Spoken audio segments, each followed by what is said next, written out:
Hi, everyone. Tony here. Tony's LPs Are Us. I've been getting a lot of requests through the months to show my gear, what kind of gear I used, what my listening room consists of.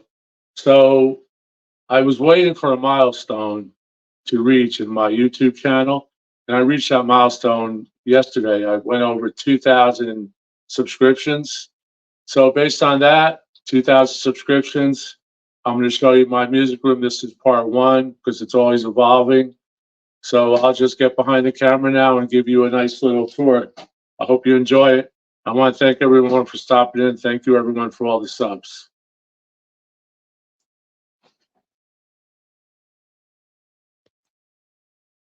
Okay, and we're going to start off with this beautiful Beatles Live at the Hollywood Bowl promotional cardboard, stand-up or poster, whatever. It's really thick cardboard. I have this since the album came out. I think that album came out in the 70s. Not sure of the date right now, but I was working in a record store and I was able to get this from the owner. And what I do is I use this when I'm listening to music in here. I have different ones too. I have The Who. I have some other bands of the same form of the same material. I use it as a reflection. Um, you know, diffuser. I don't have any special diffusings in here. This room is just great for music. Sounds really nice. It's a really hard floor. It's kind of a rectangle shape. It has a rug, so I get good bass. And we have molding on the ceiling, so the ceilings aren't really cornered. So Live at the Hollywood Bowl, and it's also picked today in commemoration of the Beatles landing in New York a few days ago, and today's date of showing their music and proving that they're incredible to the world on the Ed Sullivan Show. That's all been done on a million video channels. I didn't do a special video on the Beatles 60-year anniversary, so I put this up instead. So I'm going to go over to the speakers. I have two sets of speakers. I have in this room, let me explain. We have a digital system and we have a complete analog system. My digital system is a Yamaha receiver, and I use Yamaha speakers for that, and I'll go over that in a second. I want to go over the analog gear first. That's all in this rack. These speakers are CM10s, S2, BMWs, Bowers & Wilkins, and they're bi-wired with Laura Lab cables with some type of gold-plated banana plugs. So we're going to go over to the turntable. I love this turntable. I think this is 22 kilos. Maybe that's, I'm not sure, 70 pounds or so. It's a really heavy turntable. The Plitz is heavy. There it is right there, and you have your buttons for your speed. The speed box is built in. I have it on a butcher block just to keep the vibrations down to a minimum. And this butcher block is just a regular butcher block that you could purchase in any type of department store that sells kitchenware. I'm going to show you the actual platter. The platter is a special design of vinyl. So the vinyl actually adheres to your record, and actually you get zero vibration. This is a beautiful arm. I have a Dynavector on here, and as you can see there, right there, it's the Dynavector XX2. I don't really switch my cartridges because I'm not able to do it competently. I have a great friend, Ed, who actually installed this for me. Actually, does a lot for my to keep my table and stuff running at peak efficiency. Here on the wall, I have a autographed photo of the autographed album of the Monkees. They're all signed there. Mickey, Davey, Peter, and Michael. And behind this, as you can see, is a photo of me and my three friends, when we were in Abbey Road Studios, across the street, we actually crossed the street in front of Abbey Road Studios. And that's a great shot right there. I don't want to do a close up, but I've shown it on other videos. So great turntable. This is an Extension 10 project. Don't know if I mentioned that, but just a great table. Here's a remote for my PS power plant, and there's a remote for the JVC compact disc recorder. So I'm going to go below here and show you that. There it is. That's the XL R5000 JVC. It has 3 trays and it has a recording tray there. So you could dub directly from records. You could dub from other CDs, etc. Beneath that, I have my pride and joy, all tubes, my Audio Research, and that's a model SP9 stereo preamp. Do a little close up here. Actually has a lot of cool features. It has a mono switch, so when I'm listening to mono records, which I do quite often now that a lot of records are being available in mono and stereo, I have a switch. I don't have a mono cartridge right now, or a mono table devoted to that. And below here is one of the, I think one of the best things I ever got. This is a power plant regenerator by PS Audio. And as you can see, I'm just going to demonstrate there. That's power coming in. That's power going out, 118. And it has different modes of input. So you could constantly monitor your electric from your outlet. Now, what this does is, this doesn't alter the electricity coming in. It actually transforms the electric into DC as it comes in from AC. And then from AC, or from DC rather, it converts it back to AC. So you're getting pure energy. And when I bought this, I got this used. When I got this, I would say I had about a 30% jump in my sound quality. It just enhanced the entire system. And this is a good system. This is complete. This is a complete tube system, with the exception of the DVD player, obviously, or the CD player, and the power plant. And here we have the Audio Research high definition amp, classic 60 watts. And I run everything through this ear. It's just a regular ear. This is one of the greatest things I ever got as well. And that's the 834P, as you can see right there. So there you have the analog system. And this fan actually keeps the tubes cooler down here, because the tubes get rather hot. And it has a fan, an internal fan. But what I like to do is keep it cool, and I don't keep my equipment on when I'm not using it. Some people do that with tubes, but I'm trying to keep my tubes as fresh as possible.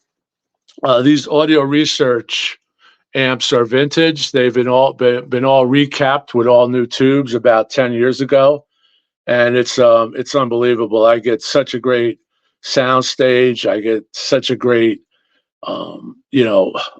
bass, everything. And a lot has to do with the ear, and a lot has to do with the power plant, which is the PS Audio. And again, I'm going to show the speakers.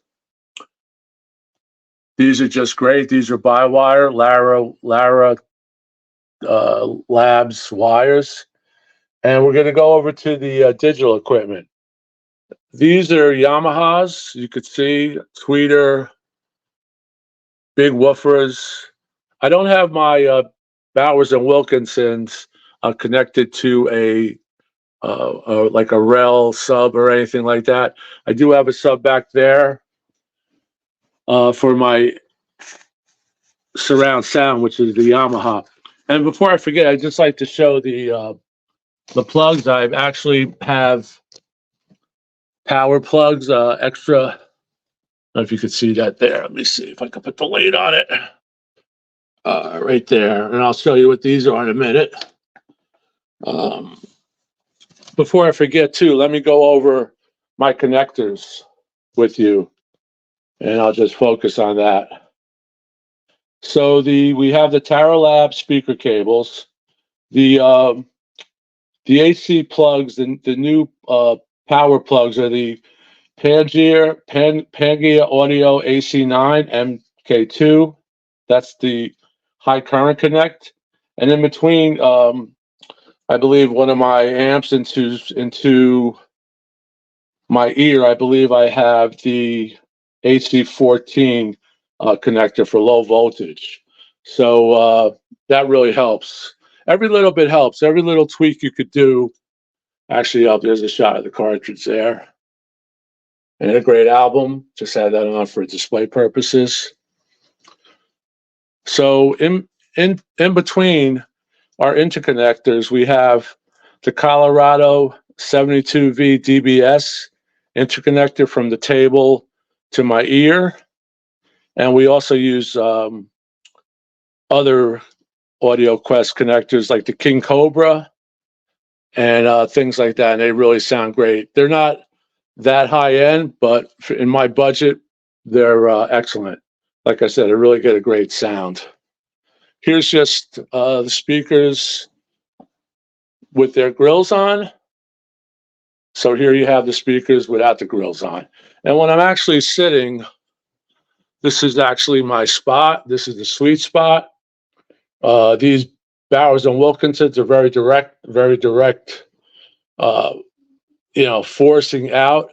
So I have them tilted and I get a really big sound stage. Behind the Beatles poster is a 65-inch Sony, and that's connected to my Yamaha 5.1 receiver. And that's just some shelving and some albums back there. And I'm going to go in now and show you the digital system. Here's a nice Black Sabbath on Vertigo that I've shown on a few videos that people love to watch the Vertigo logo go round and round infinitely. So here we have my cable box. We have a Blu-ray 4K upconvert player. We have a few Roku's hooked up to a hard drive. And there's the Yamaha. I don't know if you could see that. It's a little dark. And I have those speakers are also bi-wired. Here's my Polk Audio Center channel. And in a minute, I'll show you the rear channel speakers.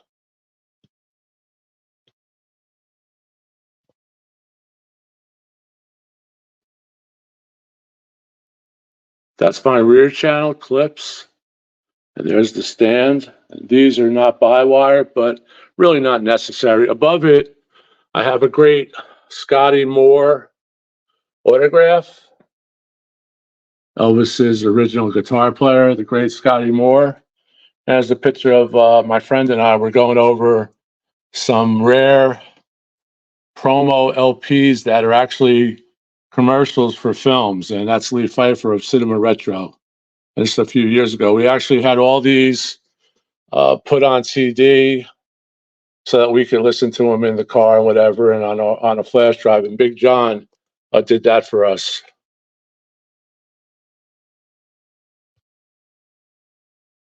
And my Yamaha receiver, which I didn't mention the number, it's the RX V871. And I believe it's about 100 watts a channel RMS. And I'm not sure when it's divided into, a 5.1 system, but it's a great 5.1 system.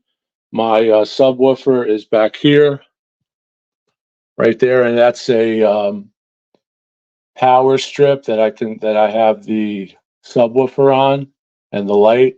Everything else goes through the PS Audio, the power regenerator. And like I said, that's one of the best things I ever bought. If you could get a hold of one of those, there's the clamp. It's a very heavy clamp, and that comes with the Project. My Project is unbelievable. Like I bought this used. I actually had it serviced about a year ago by Vass Audio in New Jersey, and he actually rewired my arm, and just, he told me the wires that come with it are pretty commercial grade or not up to his standards, and he rewired this sucker, and that sounds just beautiful. It's just really great. Let me just turn it on and show you what everything looks like spinning. That's 33. Just give it a little shove here. That's belt driven, and you can see that'll lock in. If you hit it again, it does a 78 spin. So really cool. I'm just going to back up and give you another broad view. So here it is. This is my music room. It also serves as a television room for the family.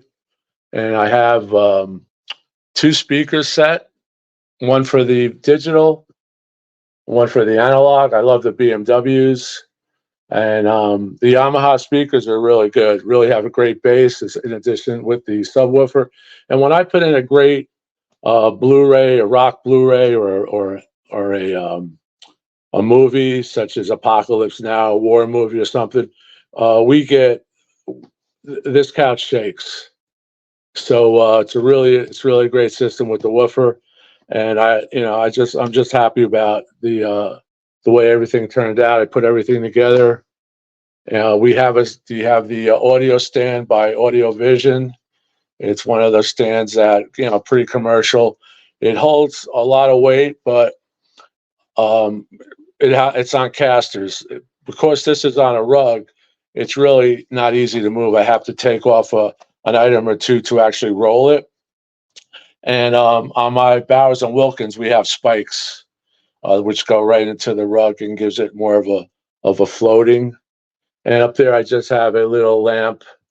If I need it, I use it, but I really don't use it too often. So there you have it, my music room 2024. Just to reiterate, we have an analog system, and we have a separate digital system. And those are just some albums that I've been keeping in my goodie box. Some UHQRs, some rock books I put up, my Stones box set, which I received from Big John for Christmas last year. Oh, and I wanted to point out my Bowers and Wilkins. I believe these are number 7 headphones. These are great headphones. And I just put this on display. My good friend Hank just had this book published, The Life and Music of Arlo Guthrie. It's an authorized biography that Hank did. It's unbelievable. It's a scholarly study of Arlo Guthrie, just about his entire career up to now.